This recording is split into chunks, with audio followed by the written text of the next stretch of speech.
दोस्तों आइए आप सबका स्वागत है हमारे YouTube चैनल पीके ज्ञान मस्ती में। हम लोग पढ़ रहे हैं क्लास 12th में चैप्टर पढ़ रहे हैं सारणिक, जिसमें हम लोगों ने जो 4.5 यानी कि चौथे चैप्टर में जो 5वां प्रश्नावली है उसको हम लोगों ने पूरा हल कर लिया है। आगे देखिए हम लोगों को जो प्रश्नावली पढ़ना है उसके लिए थ्योरी समझते हैं, फिर हम लोग प्रश्नावली हल करेंगे। तो देखिए मैं आपको बता रहा हूँ, टॉपिक इसमें यही है संगत निकाय। तो पढ़ते हैं संगत निकाय किसे कहते हैं, तो ध्यान से समझिएगा। संगत निकाय को समझने के लिए मैंने यहाँ देखिए दो समीकरण लिखा है, x + y = 2 और एक लिखा है x - y = 1 और एक दूसरा उदाहरण भी लिया है। तो पहले समझते हैं एक एक करके। देखिएगा इसको अगर हम लोग हल करेंगे, इसको बना ले समीकरण 1 और इसको समीकरण 2 और इन दोनों को हल करें, क्योंकि आप पढ़ चुके होंगे 10th में दो समीकरणों को हल करने की विधियों में पढ़े होंगे, प्रतिस्थापन विधि, विलोपन विधि, वज्रगुणन विधि। तो उनकी सहायता से कैसे हल करते हैं ये चीज आप पढ़ चुके हैं। तो इसको आप जैसे हल करें, हल कर लीजिएगा, हल करके x y का मान निकल गया। मैं यहाँ हल कर रहा हूँ, क्या कर रहा हूँ, दोनों को जोड़ दे रहा हूँ। जोड़ेंगे तो क्या बनेगा, 2x और +y - y शून्य हो जाएगा और ये 2 धन 1 3। यहाँ से x का मान क्या मिला 3 और ये 2 इधर है, इधर आ जाएगा तो बटा में लग जाएगा 3/2। यही x का मान किसी एक समीकरण में रख के y का मान निकाल लिया जाए। तो देखिए तो समीकरण 1 से बताइए y बराबर क्या बनेगा 2 - x। तो y = 2 माइनस और x की जगह क्या 3/2। इसको एलसीएम लेके हल कीजिए, क्या मिल जाएगा 1/2। y का मान मिल गया। तो हम लोगों को x और y का मान मिला है, क्या x का मान 3/2 और y का मान 1/2। इसके अतिरिक्त कोई मान मिलेगा इसमें, क्या x और y का और मान हो सकता है? नहीं, बिल्कुल यहाँ x और y का जो मान मिला यही एक मान होगा जो दोनों समीकरणों को संतुष्ट करेगा। इसके अतिरिक्त कहने का मतलब ये है, जैसे अगर x का मान 0 और y का मान 2 रख लेते हैं, तो 0 और 2 जोड़ेंगे तो ये वाला 2 तो मिल जाएगा, लेकिन यहाँ 0 - 2 करेंगे तो फिर 1 नहीं मिलेगा। कहने का मतलब यहाँ x और y का ये जो मान मिला है, यही x y के मान ऐसे हैं जो इन दोनों समीकरणों को संतुष्ट करेंगे। तो हम लोग कहेंगे कि इन दोनों समीकरणों का एक हल है। एक हल है, एक हल क्या है, यही एक हल है। x का मान क्या 3/2 और y का मान 1/2। आगे जो दूसरा उदाहरण लिखे इसको समझते हैं, ध्यान दीजिएगा। इसको मैं बना ले रहा हूं समीकरण 1 और इसको बना ले रहे हैं समीकरण 2। समीकरण 1 में x की जगह 0 और y की जगह 7 रखेंगे तो क्या बनेगा 0 धन 7 मिल जाएगा। यही मान अगर 2 में रखते हैं, किस में 2 में, समीकरण यहां ध्यान दीजिएगा, इधर लिख दे रहा है समीकरण 2, समीकरण 2 में। तो देखिए 0 और 7 रख रहे थे तो संतुष्ट हो गया। इसमें रखा जाए तो 0 × 2 x की जगह 0 तो 0 × 2 0 हो जाएगा और 2 × 7 14। तो 0 धन 14 मिल गया, यानी कि दूसरा वाला समीकरण भी इससे संतुष्ट हुआ। पहला दूसरा दोनों संतुष्ट हुआ। आगे x की जगह यदि 1 रखते हैं, y की जगह यदि 6 रख लेते हैं, तो 1 धन 6 7, पहला समीकरण संतुष्ट हुआ। दूसरा जो समीकरण है इसमें रखते हैं तो 2 × 1 2 और यहां रखेंगे तो 6 × 2 y की जगह 6 तो 6 × 2 12, 2 धन 12 कितना होगा 14। ये भी संतुष्ट हुआ। इसी तरह से आगे हल किया जाए, यदि x की जगह हम लोग रख लेते हैं 3, y की जगह रख लेते हैं 4, तो देखिए तो 3 धन 4 7, पहला समीकरण संतुष्ट हुआ।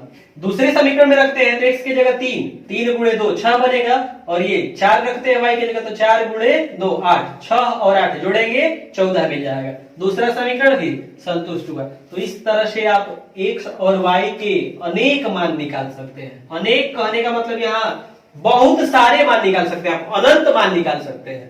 तो ये बताइए कि जो दोनों समीकरण है इसका कितना हल है, कितना मतलब कितने हल है इसके। तो जैसे यहाँ एक हल है, x और y का एक ही नहीं बना और यहाँ ऐसे कई बन जाएंगे, मतलब अनंत बन जाएंगे। तो जब अनंत बनेंगे तो इसके एक से अधिक हल है ना, और इसके कितने हल हैं, एक हल है। तो यदि कोई समीकरण निकाय मतलब कोई दो समीकरण दिया गया है, या 3 समीकरण दिए गए, जितने भी समीकरण दिए गए, तो कोई यदि निकाय दिया गया है, निकाय का मतलब यही है 2 समीकरण हो, 3 समीकरण हो, जितने समीकरण हो, और उसका एक हल मिले, जो कि मैं समझा चुका हूं एक हल का मतलब क्या है, या एक से अधिक हल मिले, जो कि यहां मैं बता चुका हूं, इसमें एक से अधिक हल मिल रहा है, तो ऐसे समीकरण निकाय को संगत निकाय कहते हैं। क्या कहते हैं? संगत निकाय। तो यही परिभाषा है, यदि कोई निकाय ऐसे है कि उनका एक हल हो या एक से अधिक हल हो, तो ऐसे समीकरण निकाय को संगत निकाय कहते हैं। देखिए हम लोग आगे समझना है कि असंगत निकाय किसे कहते हैं, तो ध्यान से समझिएगा। मैंने यहाँ 2 समीकरण लिख दिया है, समीकरण 1, समीकरण 2, इन दोनों को हल किया जाए। हल करते हैं तो देखिए समीकरण 1 से, समीकरण 1 से क्या क्या x से x का मान निकालिए। x बराबर क्या बनेगा? 5 माइनस 3y, और ये जो x का मान मिला यही रख देंगे किसमें? समीकरण 2 में। तो समीकरण 2 में, समीकरण 2 में x equals to 5 minus 3y रखने पर, रखा जाए तो जब हम लोग रखेंगे तो 2 इंटू और x के जगह 5 minus 3y plus 6y is equals to 8। और यहां कर क्या रहे हैं हम लोग? इन दोनों समीकरणों को हल करके देख रहे हैं कि x और y का मान क्या आ रहा है। बनाते हैं, इसका गुणा करिए अंदर, 2 गुणे 5 10, आइए माइनस 3y है, इसके साथ गुणा करेगा तो माइनस 6y बन जाएगा, 2 जब इसके साथ गुणा करेगा, plus 6y is equals to 8। हल किया जाए तो माइनस 6y या प्लस 6y शून्य हो जाएगा, तो मिलेगा क्या? 10 बराबर 8। चूंकि 10 8 के बराबर है, यह क्या है? असत्य है, यह असत्य है। असत्य है मतलब क्या? यहां से हम लोग को क्या कोई x और y का मान इसमें से y का मान या फिर x का मान कुछ मिल सकता है? कुछ नहीं मिलेगा। और जब x और y का मान कुछ नहीं मिलेगा, मतलब x और y का कोई ऐसा मान नहीं है जो दोनों समीकरणों को संतुष्ट करे, तो कहेंगे कि इन दोनों का एक भी हल नहीं है। और यदि कोई समीकरण निकाय ऐसे दिए गए हैं तो उनका एक भी हल ना मिले, तो हम लोग कहते हैं कि वो समीकरण निकाय कैसे निकाय है? असंगत निकाय है। तो यही परिभाषा हो जाएगा कि कोई निकाय असंगत कहलाता है कब? यदि उस समीकरण निकाय के एक भी हल ना हो। देखिए आगे हम लोग को टॉपिक पढ़ना है कि आव्यूह के व्युत्क्रम द्वारा समीकरण निकाय का हल कैसे ज्ञात करते हैं। देखिए यदि 2 चर है, 2 चर क्या है? x और y। अब चर राशि किसे कहते हैं? ये चीज आप जानते होंगे कि ऐसी राशि जिसका मान निश्चित नहीं होता है उसे चर राशि कहते हैं। तो 2 चर है x और y, और इसमें समीकरण निकाय ऐसे दिए गए, 2 समीकरण है। पहला समीकरण है a1x plus b1y equals to c1, और दूसरा समीकरण है a2x plus b2y equals to c2। और कह दिया जाए कि ये जो समीकरण निकाय है, बताइए कि संगत निकाय है कि असंगत निकाय है। यदि संगत निकाय है तो उसका हल आव्यूह के व्युत्क्रम का प्रयोग करके ज्ञात कीजिए। कैसे हल करेंगे देखिए। तो सबसे पहले बात यह है कि यह संगत है कि नहीं, ये दोनों समीकरण निकाय। ये कैसे देखेंगे? तो ध्यान से समझिएगा। आव्यूह ए एक बनाएंगे हम लोग, आव्यूह ए, और आव्यूह ए इक्वल्स टू क्या लिखेंगे? ध्यान से समझिएगा, बिल्कुल ध्यान से। ये जो दोनों समीकरण है ना, देखिए इसमें x का यहाँ गुणांक क्या है? a1 है, यहाँ x का गुणांक a2 है, इसको लिख लेंगे पहले स्तंभ में। यहाँ y का गुणांक b1 है और यहाँ y का गुणांक b2 है, इसको लिख लेंगे दूसरे स्तंभ में, और आव्यूह बना लिए क्या? आव्यूह a। और सारणिक a बनाएंगे। फिर सारणिक a मतलब क्या? इसको सारणिक में लिख लेंगे a1 a2 b1 b2, और इस सारणिक का मान ज्ञात करेंगे। सारणिक a का मान निकालेंगे हम लोग, तो निकालिए यहाँ सारणिक a इज इक्वल्स टू क्या? तो सारणिक a का मान निकाले हम लोग, तो a1 इंटू b2 ऐसे गुणा कराते हैं, इज इक्वल्स टू क्या? a1 into a1 into b2, a1 b2 minus a2 का b1 के साथ गुणा कराएंगे, a2 b1, और यहाँ से मान मिल जाएगा, क्योंकि अब सवाल जब दिया रहेगा तो यहाँ A1, B1, A2, B2 यहाँ संख्या कुछ दिया रहेगा, और संख्या जब यहाँ रहेगा तो मान इसका मिल जाएगा। और दो कंडीशन यहाँ समझ लीजिए। पहला, यदि सारणिक A का मान मिल गया क्या, शून्य, सारणिक A का मान क्या मिल गया, शून्य, तो समीकरण निकाय क्या होगा, समीकरण निकाय क्या होगा, असंगत। असंगत का मतलब क्या है, असंगत का मतलब यह है, मैं आपको बता भी चुका हूं इससे पहले, कि उसका एक भी हल नहीं होगा। यदि दूसरा कंडीशन ऐसा बनता है कि यदि सारणिक का मान क्या आता है, शून्य नहीं आता है, मतलब शून्य को छोड़कर अन्य कोई संख्या आ जाए, तो समीकरण निकाय क्या होगा, तो समीकरण निकाय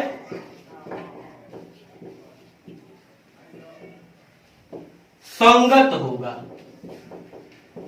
संगत होगा। और जब संगत होगा तो इस कंडीशन में ये जो दो समीकरण दिए गए हैं इसका एक अद्वितीय हल होगा। अद्वितीय का मतलब यह है कि केवल एक हल। जैसे आप जानते हैं कि लता मंगेशकर एक अद्वितीय गायिका है। अद्वितीय गायिका का मतलब है कि उनके जैसा अन्य कोई गायिका नहीं है। तो हम लोगों ने यहाँ तो ये चीज पढ़ लिया कि संगत और असंगत कैसे बताएंगे, कि जो समीकरण निकाय है वो संगत है कि असंगत, ये कैसे बताएंगे, ये चीज पढ़ लिया हम लोग। अब आगे पढ़ते हैं कि इन समीकरण जो निकाय दिए गए हैं, ये जो दोनों समीकरण निकाय है, इनका हल कैसे ज्ञात करेंगे। तो इधर का मीटा दे रहा है और हल कर रहा है, ध्यान दीजिएगा। अब हम लोग ज्ञात कर रहे हैं कि इसका हल कैसे निकालेंगे हम लोग, तो समझिएगा। ए लिखे थे ना, अब यहाँ एक आव्यूह बी लिखेंगे, आव्यूह बी, और आव्यूह बी में क्या लिख लेंगे, ध्यान से समझिएगा। आव्यूह बी में यही लिख लेंगे, इधर जो लिखा गया है। ये जो दोनों समीकरण है ना, ये बराबर के चिन्ह के इस तरफ, यानी कि दाईं ओर जो है इसी को लिख लेंगे इसमें स्तंभ में, C1 C2,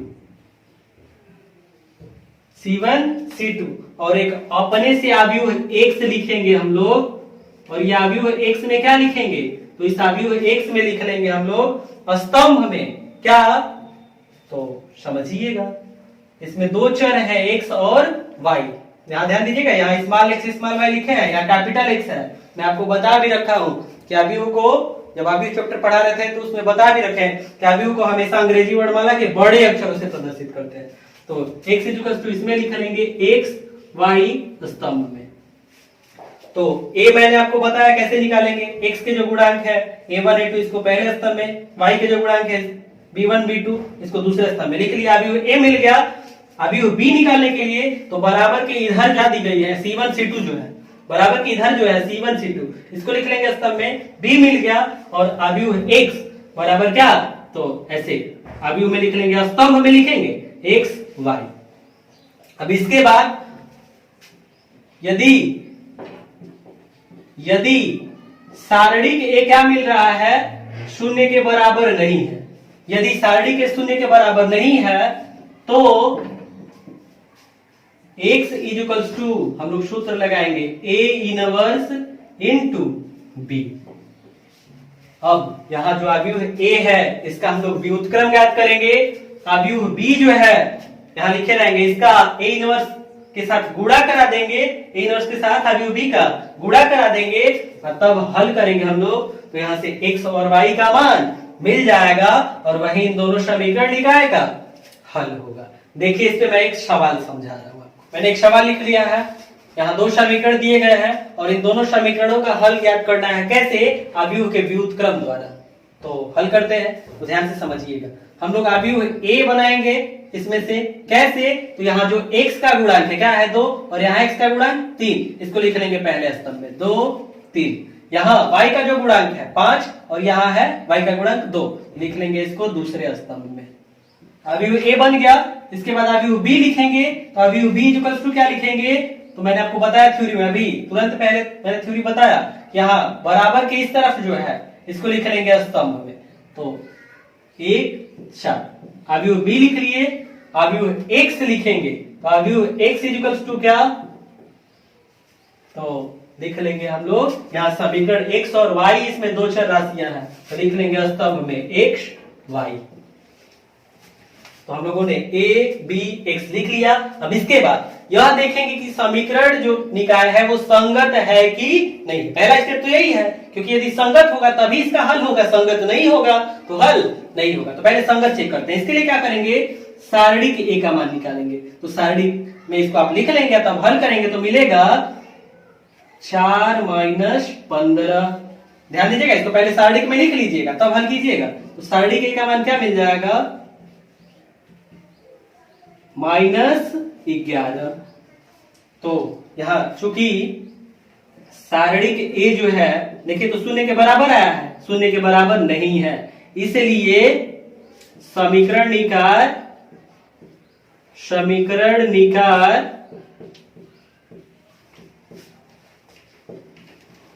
संगत है। क्या है, संगत है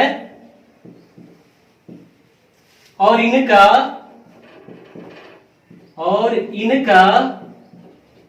एक अद्वितीय हल होगा।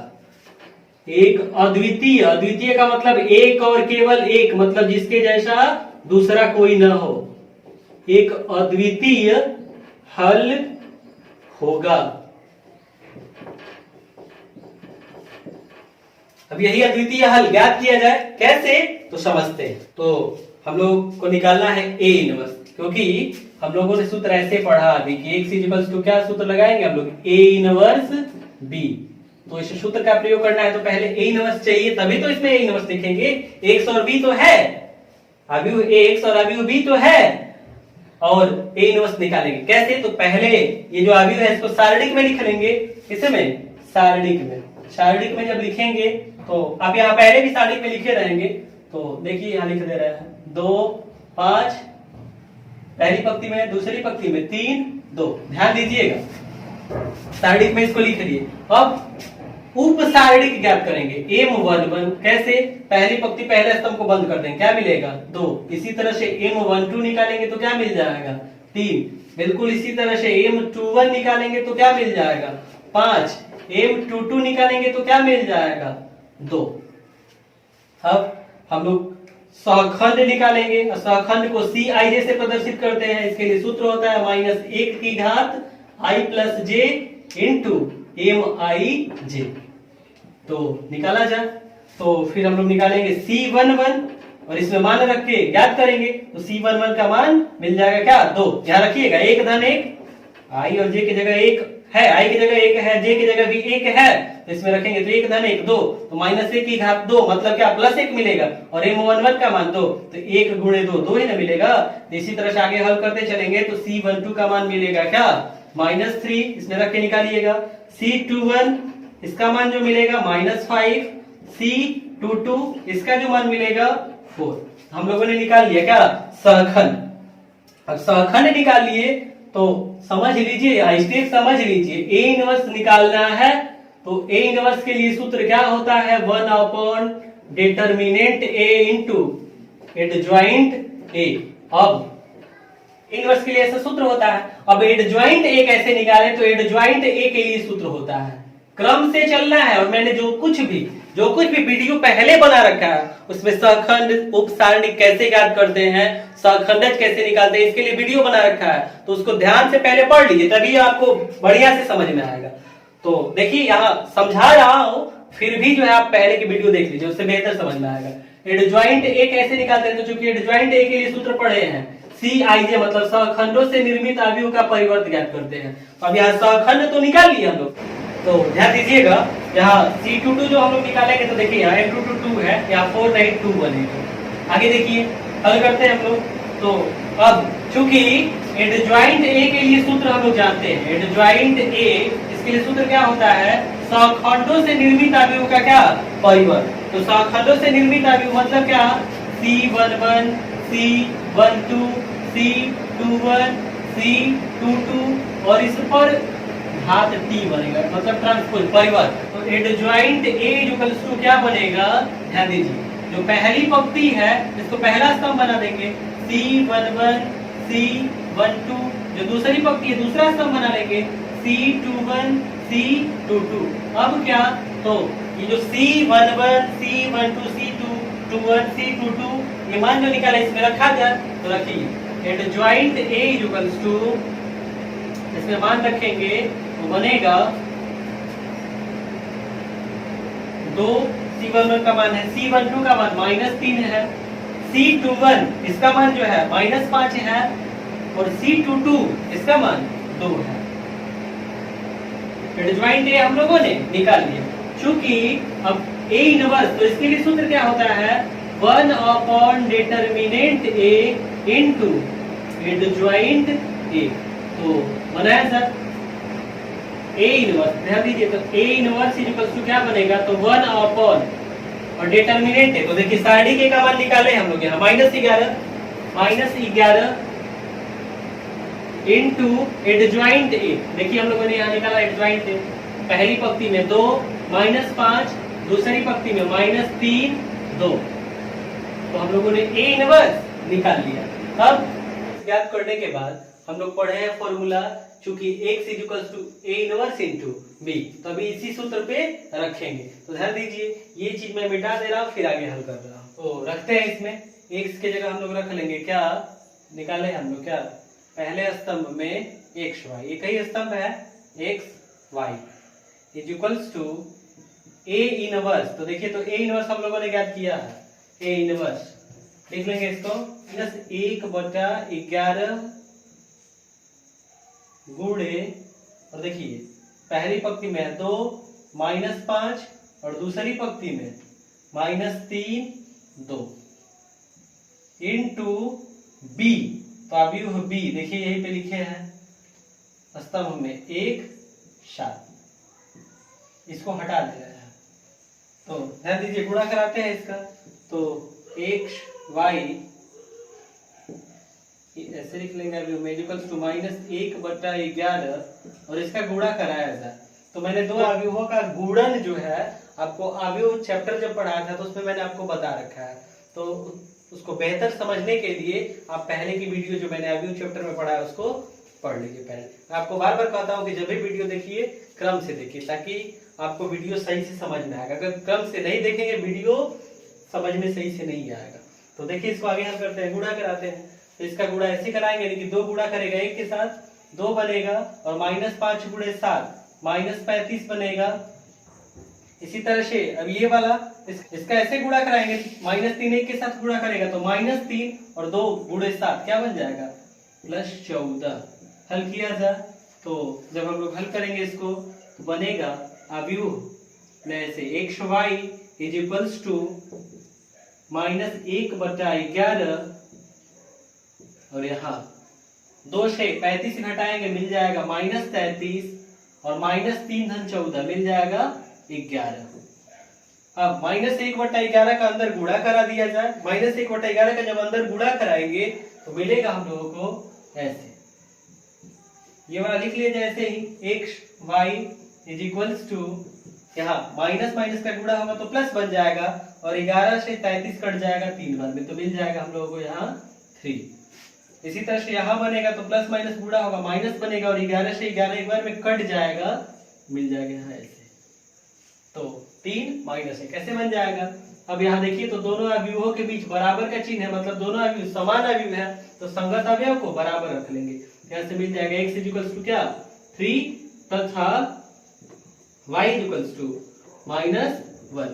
तो हम लोग को समीकरण हल करके x और y का ही मान ज्ञात करना था, लिख लेंगे अतः x बराबर 3 तथा y बराबर 1।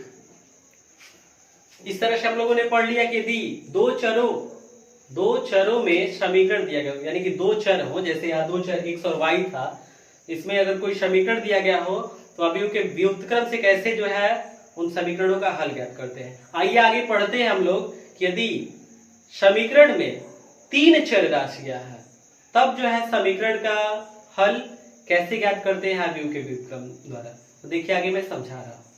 यदि 3 चर हो x, y तथा z, और इसमें जो है 3 समीकरण दिए गए हो, जैसे यहाँ मैंने समीकरण लिख दिया है a1x + b1y + c1z = d1, a2x plus b2y plus c2z equal to d2। ये दूसरा समीकरण। तीसरा मैंने लिख दिया है a3x plus b3y plus c3z equal to d3 है। तो यदि ऐसा है और कहा जाए कि अवयवों के व्युत्क्रम का प्रयोग करके दिए गए समीकरण निकाय का क्या कीजिए, हल ज्ञात कीजिए। तो कैसे हल करेंगे, तो देखिए सबसे पहले हम लोग यहाँ अवयव a निकाल लेंगे। कैसे, तो अवयव a इक्वल टू मैंने कैसे निकाला, तो देखिए x के जितने भी ये गुणांक है ना, x के जितने भी गुणांक a1 a2 a3 इसको मैंने लिख लिया पहले स्तंभ में, y का जो गुणांक है b1 b2 b3 इसको दूसरे स्तंभ में, और z का जो गुणांक है c1 c2 c3 इसको तीसरे स्तंभ में। ये मिल गया अवयव a। फिर अवयव b लिखते हैं। अवयव b कैसे निकालते हैं, तो बराबर चिन्ह के इधर जो है यानी कि d1 d2 d3 इसको स्तंभ में लिख लेते हैं। अवयव में x लिखेंगे तो स्तंभ में लिख लेंगे x y z। तो इस तरह से हम लोगों ने a b x निकाल लिया। अब सबसे पहले तो ये देखेंगे कि सारणिक a का मान क्या आ रहा है। तो आप सबसे पहले क्या निकाल लेंगे, सारणिक a का मान, ये निकाल लीजिएगा। और फिर वही बात, यदि सारणिक a का मान शून्य आ जाएगा तो कह देंगे ये जो समीकरण दिए गए हैं क्या है, असंगत निकाय है, तब इनका कोई हल नहीं होगा। लेकिन यदि सारणिक a का मान शून्य न आए, यदि शून्य आ गया तब तो कह देंगे कि समीकरण निकाय असंगत है, तो इसका कोई हल नहीं होगा। लेकिन यदि ऐसा आ जाए कि सारणिक a का मान शून्य न हो तो इस कंडीशन में हम लोग इसका हल ज्ञात करेंगे। कैसे, हम लोग सूत्र प्रयोग करेंगे क्या, x equals to a inverse b, a inverse b। तो यहाँ 3 क्रम का अवयव a मिला है और इसका व्युत्क्रम कैसे ज्ञात करते हैं ये चीज मैंने आपको पढ़ा रखा है। तो आप अवयव a का व्युत्क्रम ज्ञात करेंगे। सबसे पहले अवयव a का जब व्युत्क्रम मिल जाएगा, a इनवर्स मिल जाएगा। अब a इनवर्स कैसे ज्ञात करते हैं, इससे तुरंत पहले मैंने जो 2 समीकरण दिया गया था 2 चरों में, तो उसमें अभी तुरंत मैंने a इनवर्स निकलवाया है। उसमें 2 क्रम का था, यहाँ 3 क्रम का है। तो 3 क्रम का भी मैंने आपको पढ़ा रखा है कि व्युत्क्रम कैसे ज्ञात करते हैं। तो ये चीज आप ज्ञात कीजिएगा a इनवर्स, और a इनवर्स जब मिल जाएगा तो ये प्रयोग कीजिएगा इस सूत्र का। किसका, x equals to a inverse into b। a inverse यहाँ रख लेंगे, अवयव b लिखे हम लोग, यह चीज यहाँ लिख लेंगे, a इनवर्स का b के साथ गुणा कराइएगा और इधर लिखे रहेंगे x वाला, और हल करेंगे यहाँ से x y तथा z का जो मान है वो मिल जाएगा। इसको हल करते जाएंगे तो हम लोगों को मिल जाएगा x का मान मिल जाएगा, y का मान मिल जाएगा और z का मान मिल जाएगा। और यही चीज हम लोगों से ज्ञात करने के लिए कहा होता है सवाल में। तो ऐसे जब सवाल मिलेंगे तो आप इसको हल कर लेंगे। यहाँ सूत्र आपके लिए यही चीज है, जब ऐसा समीकरण है तो a b x ऐसे निकाल लेते हैं और x equals to a inverse b का प्रयोग करते हैं, और साथ ही साथ सबसे पहले यह चेक कर लेते हैं कि सारणिक a का मान कहीं शून्य तो नहीं आ रहा है। यदि शून्य आ जाता है तो कह देते हैं कि समीकरण निकाय असंगत है, इसका कोई हल नहीं होगा। यदि शून्य नहीं आता है तब इस सूत्र का प्रयोग करके x y z का मान ज्ञात कर लेते हैं। देखिए अभी हम लोगों ने समीकरण जब 2 चर राशियों में दिया गया हो तब, या फिर जब 3 चर राशियों में समीकरण दिया गया हो तब इसको व्युत्क्रम की सहायता से कैसे हल करते हैं अभी मैंने आपको बताया। देखिए आगे निकालते हैं हम लोग जो प्रश्नावली है सारणिक का 4.6। जो प्रश्नावली दिया गया है ना 4.6, इसमें कहा गया है कि निम्नलिखित प्रश्नों 1 से 6 तक दी गई समीकरण निकायों का संगत अथवा असंगत के रूप में वर्गीकरण कीजिए। तो हम लोग को बताना है कि जो समीकरण निकाय दिए गए हैं वो संगत है कि असंगत है। कहां से कहां तक, तो 1 से 6 तक जो सवाल है, तो ध्यान से समझिए। तो जो पहला सवाल है इसमें ऐसे 2 समीकरण दिए गए हैं, मैंने आपको बता रखा है। इसे अवयव a ज्ञात करेंगे कैसे, तो देखिए इसमें जो x का गुणांक है, इसमें x का गुणांक क्या है 1 है, यहाँ x का गुणांक 2 है, पहले स्तंभ में लिख लेंगे। y का जो गुणांक है दूसरे स्तंभ में 2 3, और केवल हम लोगों को यहाँ संगत असंगत बताना है तो सारणिक a का मान ज्ञात करेंगे। सारणिक a में पहले इसको सारणिक में लिख लिया जाए 1 2 और यहाँ 2 3, और सारणिक का मान ज्ञात कर लिया जाए। तो सारणिक a इक्वल्स टू क्या बनेगा, 1 गुणे 3 3 माइनस 2 गुणे 2 4, 3 से 4 घटाइए क्या मिल जाएगा, सारणिक a का मान मिल गया क्या -1, और सारणिक a का मान जब -1 मिल गया यानी कि शून्य नहीं मिला है ना, तो चूंकि सारणिक a का मान जो है क्या है, शून्य के बराबर नहीं है, इसलिए जो समीकरण निकाय है क्या है, संगत होगा। लिख लेंगे, इसलिए समीकरण निकाय क्या है, संगत है।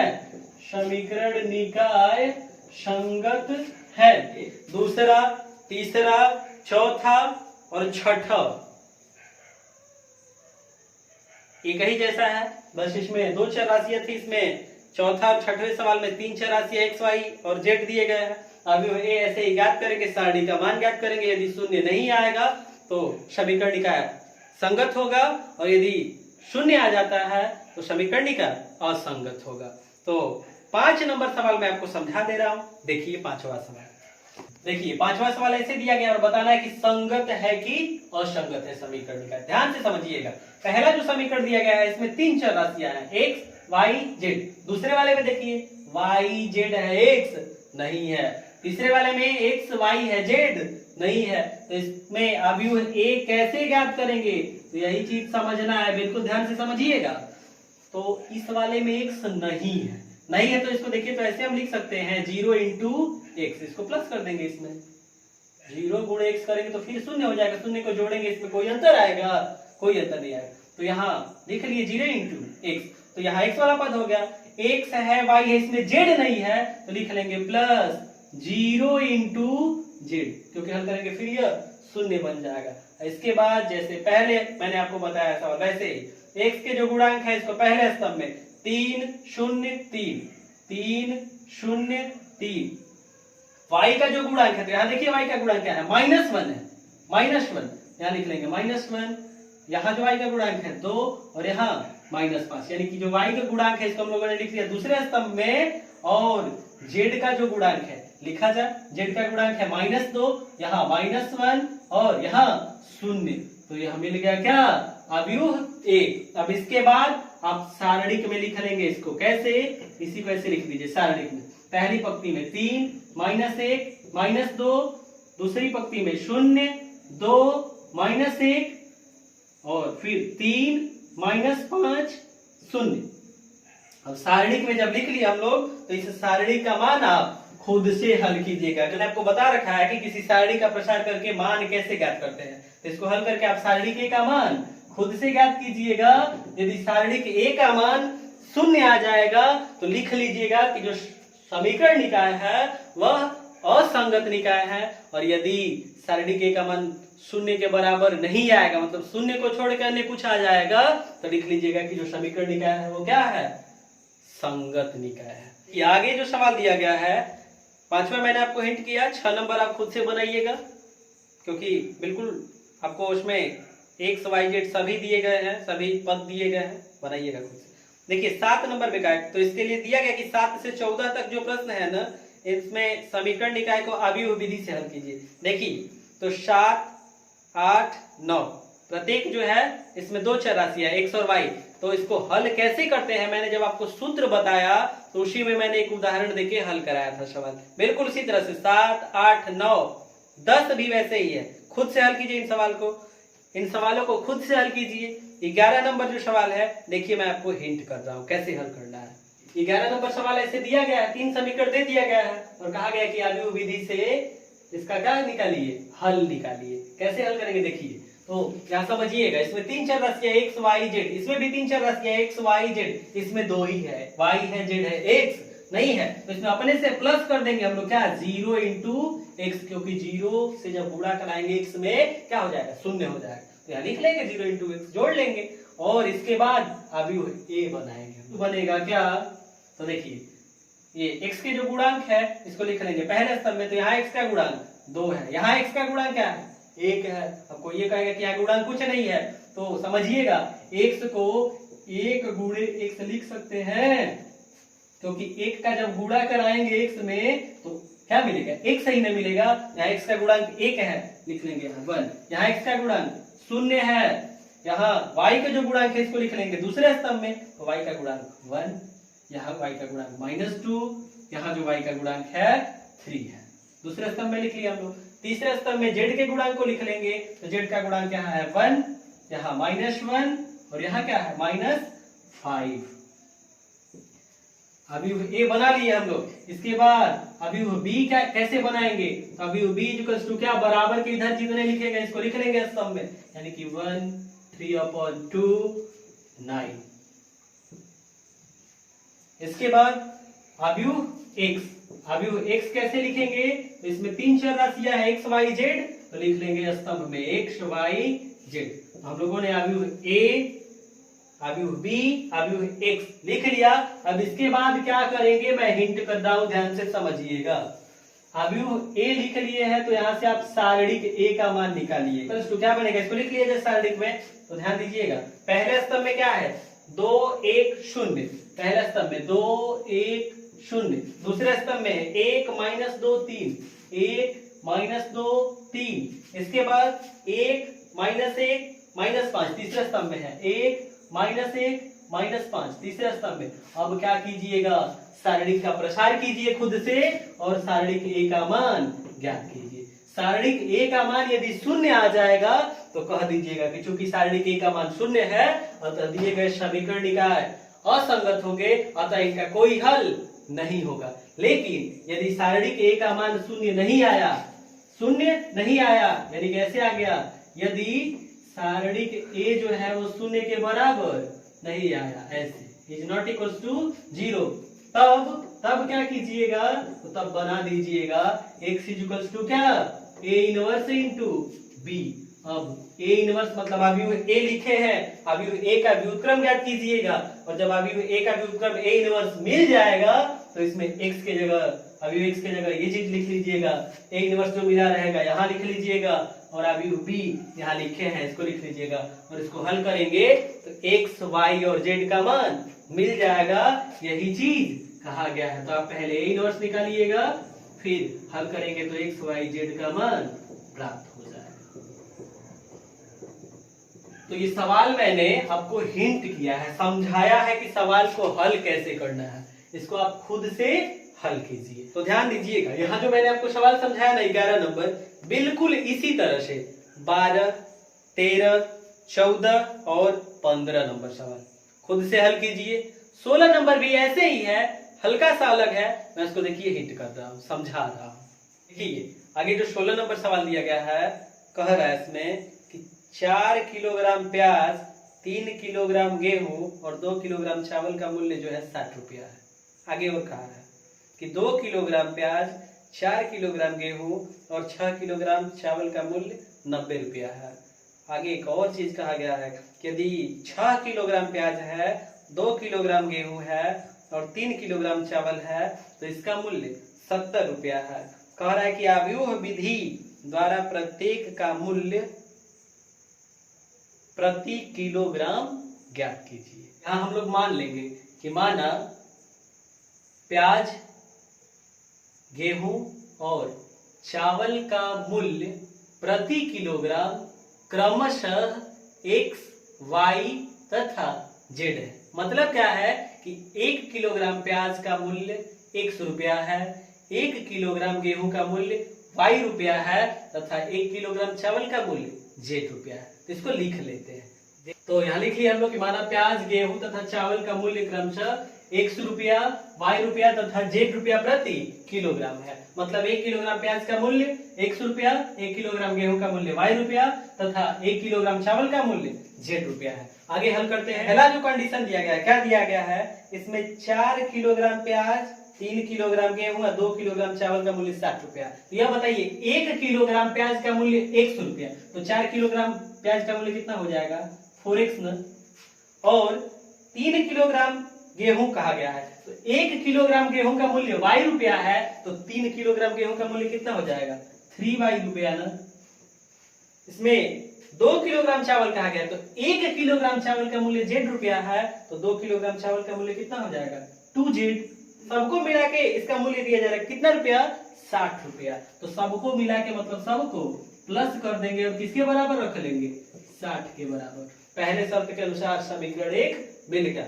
आगे द्वितीय शर्तानुसार देखिए, इसमें कहा गया है 2 किलोग्राम प्याज, तो 1 किलोग्राम प्याज के लिए 100 रुपया, तो 2 किलोग्राम प्याज का मूल्य कितना हो जाएगा, 2x रुपया, और 4 किलोग्राम गेहूं है तो 1 किलोग्राम गेहूं का मूल्य y रुपया, तो 4 किलोग्राम गेहूं का मूल्य 4y रुपया। 6 किलोग्राम चावल कहा गया है तो 1 किलोग्राम चावल का मूल्य z रुपया है, तो 6 किलोग्राम के लिए 6z। अब ये कैसे में 6z लिख रहा हूं, जैसे समझिए 1 किलोग्राम यदि आम मिल रहा है 10 रुपये का 1 किलोग्राम, तो 2 किलोग्राम कै रुपये का मिलेगा, तो 2 में गुणा करा देंगे ना, जितना मिल रहा है, जितने में मिल रहा है 1 किलोग्राम, तो 2 गुणे 10 करेंगे तो कितना 20 रुपया का मिलेगा 2 किलोग्राम। ऐसे ही अगर कह दिया जाएगा कि 50 किलोग्राम कितने का मिलेगा, तो 50 में गुणा करा देंगे ना 1 किलोग्राम का जो मूल्य है, तो कहीं भी गुणा कराएंगे कितना मिलेगा 500 रुपया। बिल्कुल इसी तरह से मैं ये बना रहा हूं। तो यह देखिए ये सब मिला के यानी कि 2 किलोग्राम प्याज, 4 किलोग्राम गेहूं और 6 किलोग्राम चावल सबको मिला के कई रुपया दिया गया है, दूसरे कंडीशन में कहा है कि 90 रुपया दिया गया है, यानी कि इन सबको मिला के मतलब प्लस कर देंगे और किसके बराबर रख लेंगे 90 के बराबर। आप देखिए इसमें से चाहे तो इनसे देखिए 2 कॉमन हो जाएगा, तो 2 कॉमन कर लीजिए तो क्या बन जाएगा x plus 2y plus 3z is equals to 90। 2 इधर गुणा कर रहा है उधर जाएगा तो भाग करेगा, और जब 90 में भाग करेगा तो क्या बन जाएगा x plus 2y plus 3z is equals to 45। यही मिल गया हम लोग को दूसरा समीकरण। इसको बना दीजिए, ये पहला समीकरण है, ये दूसरा समीकरण, और देखिए और शर्त दिया गया उससे एक समीकरण और बना है। देखिए तीसरा जो शर्त दिया गया है इसमें कहा गया है 6 किलोग्राम प्याज, तो 1 किलोग्राम प्याज का मूल्य 100 रुपया, तो 6 किलोग्राम के लिए 6x। आगे कहा है इसमें 2 किलोग्राम गेहूं, तो 1 किलोग्राम गेहूं का मूल्य जो है y रुपया है, तो 2 किलोग्राम के लिए 2y रुपया। और कहा गया है 3 किलोग्राम चावल, तो 1 किलोग्राम चावल का मूल्य z रुपया, तो 3 किलोग्राम चावल का मूल्य 3z रुपया बनेगा। और इन सबको मिला के कई रुपया दिया गया है 70 रुपया, मतलब सबको मिला के मतलब जोड़ लेंगे ना, बराबर क्या रख लेंगे 70। यही बन गया क्या समीकरण 3। अब यहाँ ध्यान दीजिएगा, जब हम लोगों को 1 2 3 और जब 3 समीकरण मिल गया, अभी ये जब हम लोग निकालेंगे यहाँ समझिएगा, इसमें x का गुणांक 4, इसमें x का गुणांक 1 और यहाँ x का गुणांक 6, तो पहले स्तंभ में क्या बनेगा, तो 4 1 6 4 1 6। इसी तरह से यहाँ y का गुणांक 3, यहाँ y का गुणांक 2 और यहाँ y का गुणांक 2, तो 3 2 2। z का गुणांक देखिए, इसमें यहाँ z का गुणांक 2 है और इस दूसरे समीकरण में z का गुणांक 3 है और यहाँ जो है z का गुणांक 3 है, तो तीसरा स्तंभ में 2 3 3। अवयव a ज्ञात कर लिए, बाकी आप अवयव b ज्ञात करेंगे तो कैसे मिल जाएगा, तो ऐसे अवयव b इज इक्वल्स टू क्या बनेगा, तो बराबर की इधर जो लिखा गया 60, दूसरे वाले समीकरण में 45, तीसरे वाले में 70, तो 60 45 70। इसी तरह से अभी x ये तो आप बना ही लेंगे क्योंकि इसमें 3 चर राशियां है, तो लिख लेंगे x y z।